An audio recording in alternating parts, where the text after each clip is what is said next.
बालेन सरकारको मन्त्रीमण्डल गठन हुँदा यो मान्छेलाई गृहमन्त्री जस्तो संवेदनशील मन्त्रालय दियो भन्नेहरू पनि आज उनको निर्णय र कामहरूले गर्दा आज फ्यान भएका छन् र प्रशंसा गरिरहेका छन्। जो अहिले सबैभन्दा लोकप्रिय र प्यारो मान्छे बन्न पुगेका छन्। सबैले उनलाई नायक मुभीको हिरोसँग दाँजिरहेका छन्। नेपालको राजनीतिमा एउटा यस्तो नाम जसले सत्ताको कुर्सीमा बसेर पनि भुइँ मान्छेहरूको आवाज बोलिरहेको छ। सुदन गुरुङ नयाँ पुस्ताको भरोसा हुन्। यो भिडियो भित्र आज हामी कुरा गर्छौं जेनजी आन्दोलनदेखि दबंग गृहमन्त्रीसम्म, जेनजी आन्दोलनदेखि रवि बालेन सम्झौता, समाजसेवीदेखि राजनीतिकसम्म, गोर्खादेखि सिंहदरबारसम्म, कम्प पीडितलाई सहयोग नेपालदेखि टर्कीसम्म, एक्सन ओरिएन्टेड गृहमन्त्रीसम्म, सडकमा पानी बाँड्नेदेखि भ्रष्टाचार र दमनकारीहरूको त्राससम्म, गोर्खा चुम्नुर विकास सुदन काठमाडौँमा जन्मिए, चितवनमा हुर्किए, चितवनमै पढे र फेरि काठमाडौँमा आए। उनी ओएमजी भन्ने नाइट क्लबका ओनर पनि थिए र एज अ डीजे पनि काम गर्थे। कम्पपछिको उद्धारदेखि कोभिड-19 को महामारीसम्म उनी समाज सेवामा अभियन्ताका रूपमा काम गर्दै आएका छन्। भूकम्पले उनलाई समाज सेवामा तान्यो। उनले आफ्नो अन्तर्वार्ताहरूमा भनेका छन् कि म निकै दयालु छु। उनी कक्षा 10 मा पढिरहेका बेला हलो जोतिरहेका एक किसानले गोरुलाई पिटेको देखेपछि उनी कक्षाबाटै निस्केर गोरुलाई पिट्ने किसानलाई उनीले पनि पिटिदिएका थिए।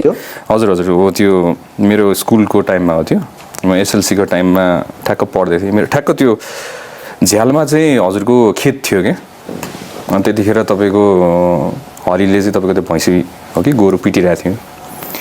त्यो पिट्दै गरेको क्रममा चाहिँ तपाईँको एकदम माया लाग्यो। त्यो अब हुन्छ नि एउटा बोल्नु नसक्ने जनावर होइन, तपाईँको अब त्यसरी गरेर पिट्दाखेरि जोत्दाखेरि कति दुख्यो होला। अब म त सानै बच्चै थिएँ होइन। अब कति वर्षहरू कति क्लासमा पढ्दै? म आई थिङ्क 9, 10 मा थिएँ म त्यति एसएलसीको समय। अनि त्यतिखेरै हो मैले तपाईँको बाहिर गएर चाहिँ त्यो हलीलाई तपाईँको पिट्नुभयो?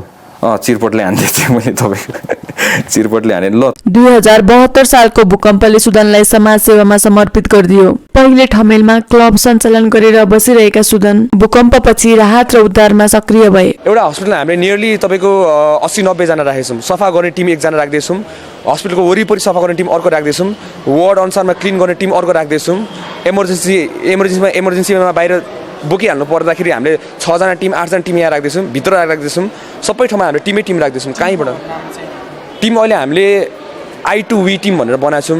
त्यसो त उनले आफ्नै साथीहरूलाई जम्मा गरेर हामी नेपाल नामको सामाजिक संस्था पनि बनाए। सुदन गुरुङ लगभग 10 वर्षदेखि हामी नेपालमा आबद्ध छन्। 2072 सालको भूकम्पमा आफन्तहरू र आफ्नै नजिकका मानिसहरूले आफ्नै आँखा अगाडि ज्यान गुमाएको देखेपछि उनी अब जे सक्छु त्यही गर्नुपर्छ, अब चाहिँ मान्छेहरू मर्न दिनु हुँदैन, we have to do something, 1-2 जनालाई भए पनि बचाउँछु भन्ने मनमा इच्छा लागेर उनी समाज सेवातर्फ लागेका थिए। अनि खासमा अब अर्गनाइजेसन चाहिँ हामीले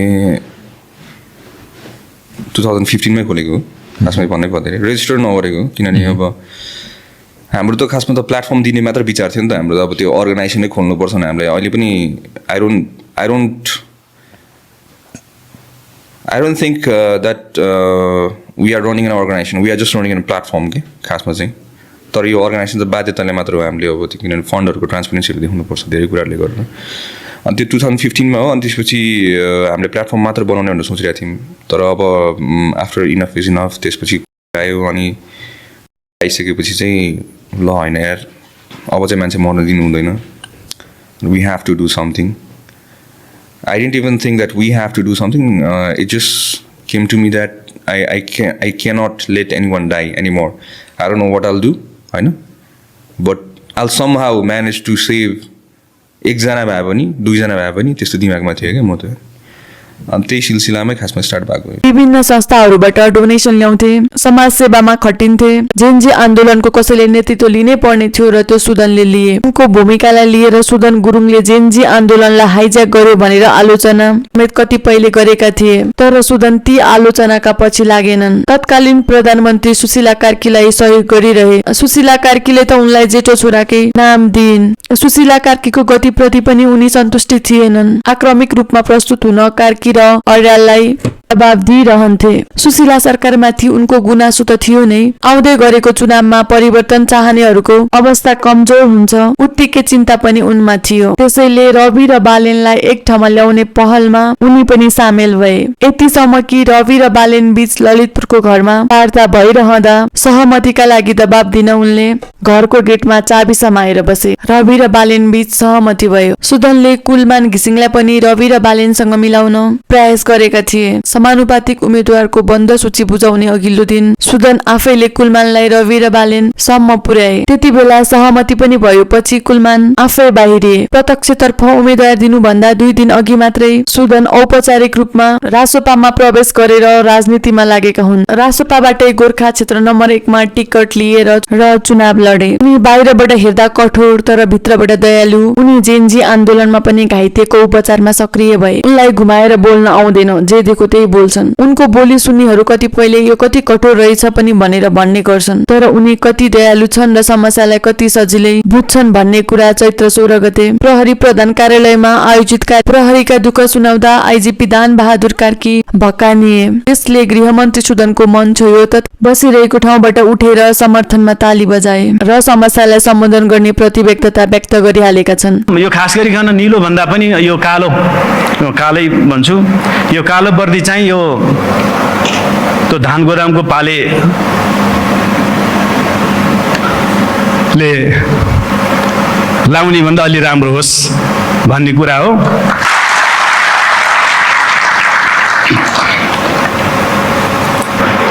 र अर्को विषय चाहिँ यो एउटा सामान्य कुरा, यो रिक्रुटमेन्टमा चाहिँ बायोमेट्रिक मसिन खरिद गर्ने कुराहरू। सुदन 6 महिनामा सडकदेखि सदन हुँदै सिंहदरबारसम्म पुगेका छन्। उनले नेपालीलाई मात्र नभई विश्वलाई नै चकित पार्ने काम गरिरहेका छन्। सुदन गृहमन्त्री नियुक्ति हुँदा अन्य दलका मात्र होइनन्, रासोपाका केही सांसद समेत अचम्ममा परेका थिए। जब सुदनले गृहमन्त्रीको जिम्मेवारी सम्हाले पहिले अचम्बित पर्नेहरू अहिले प्रशंसा गरिरहेका छन्। सबैलाई आश्चर्यमा पार्दै आशा जगाउने व्यक्ति हुन् सुदन गुरुङ, अर्थात् बालेन सरकारका गृहमन्त्री। जब सुदनले गृह मन्त्रालयको जिम्मेवारी सम्हाले पहिले अचम्म मान्नेहरू नै आशा व्यक्त गर्न थालेका छन्। सबैजनाले भनिरहेका छन् देशलाई चाहिएको गृहमन्त्री त यस्तो पो हो। जय गोर्खाली भन्ने फेसबुकमा स्ट्याटस हालेर आफ्नो काम सुरु गरिसकेका थिए। पूर्व प्रधानमन्त्री केपी शर्मा ओली र निवर्तमान गृहमन्त्री रमेश लेखकलाई नियन्त्रणमा लिएका थिए र त्यसपछि स्ट्याटस लेखेर भनेका थिए प्रमिस कानुन भन्दा माथि कोही छैन। पूर्व प्रधानमन्त्री केपी शर्मा ओली र निवर्तमान गृहमन्त्री रमेश लेखकलाई नियन्त्रणमा लिएका छौं।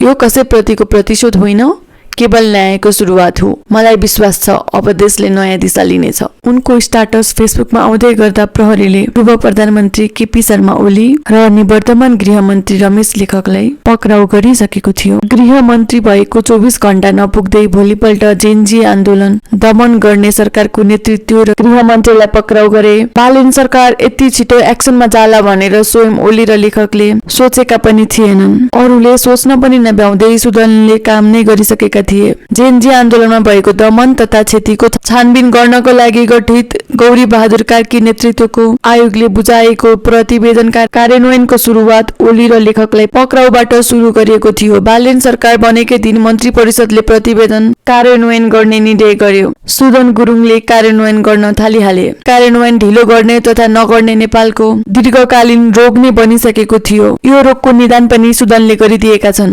ओली र लेखकलाई पक्राउ गरेपछि त सुदन केही दिन साइलेन्ट बस्लान् भन्ने पनि थियो। उनी निरन्तर एक्सनमा लागिरहेका छन्। मन्त्रालयमा जानु, ब्रिफिङ लिनु, अनुगमन गर्नु, नियमित काम हुनु पहिलेका मन्त्रीहरूले पनि गर्ने गर्थे। तर सुदन जनअपेक्षा पूरा गर्न लागिरहेका छन्। जेनजी आन्दोलनका बेला ऊर्जा मन्त्री थिए कांग्रेस नेता दीपक खड्का, देउवा दम्पतिका प्रिय पात्र। कुलमान घिसिङलाई विद्युत प्राधिकरणबाट हटाउनदेखि स्काउटको जग्गा अपने हुने दीपक खड्का पनि 15 गते आइतबार प्रहरीले पक्राउ गरेको छ। दीपक खड्का भ्रष्टाचारमा आलोचित थिए। त्यो आलोचनालाई बल पुर्याउँथ्यो भन्दै भदौ 24 गते उनको बंगलोबाट उडेको नेपाली अवैध रूपमा अख्यात सम्पत्ति आर्जन गरेको आरोपमा छानबिनका लागि सिआइबीले दीपक खड्कालाई पनि पक्राउ गरेको छ। प्रहरीले काठमाडौँका पूर्व सिडिओ छवि रिजाललाई पनि पक्राउ गर्यो। गत 35 वर्ष पालै पालो चलाएका दल र नेताहरूले राज्यको दमन गरे, राज्यको सकेसम्म दुरुपयोग गरे, संविधान र कानूनलाई आफ्नो अनुसार परिवर्तन गरिरहे। आफ्नालाई बचाउन र अर्कालाई फसाउन उनीहरूको नीति निर्माण धेरै टाइम परिवर्तन भइरहेको थियो। प्रहरी प्रशासनदेखि अदालतसम्म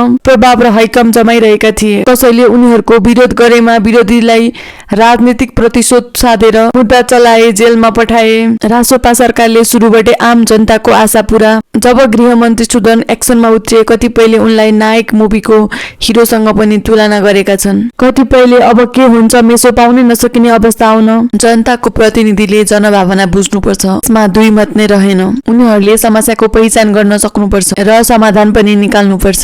सरकार जनताको अभिभावक हो, अभिभावकमा विवेक पनि हुनुपर्छ। अन्यायमा परेकालाई न्याय दिनुपर्छ, अन्याय गर्नेले सजाय पाउनुपर्छ। जनताले सुशासन चाहेका छन्, जनताले भ्रष्टाचारको अन्त्य चाहेका छन्, जनताले देश लुट्नेहरूमाथि कारबाही चाहेका छन्, जनताले बलात्कारीहरूलाई फाँसीको सजाय चाहेका छन्। यी चाहनाहरू गृहमन्त्रीबाट पूरा हुन सक्छ। बालेन सरकारका गृहमन्त्री सुदन गुरुङले त्यसको संकेत दिइसकेका छन्।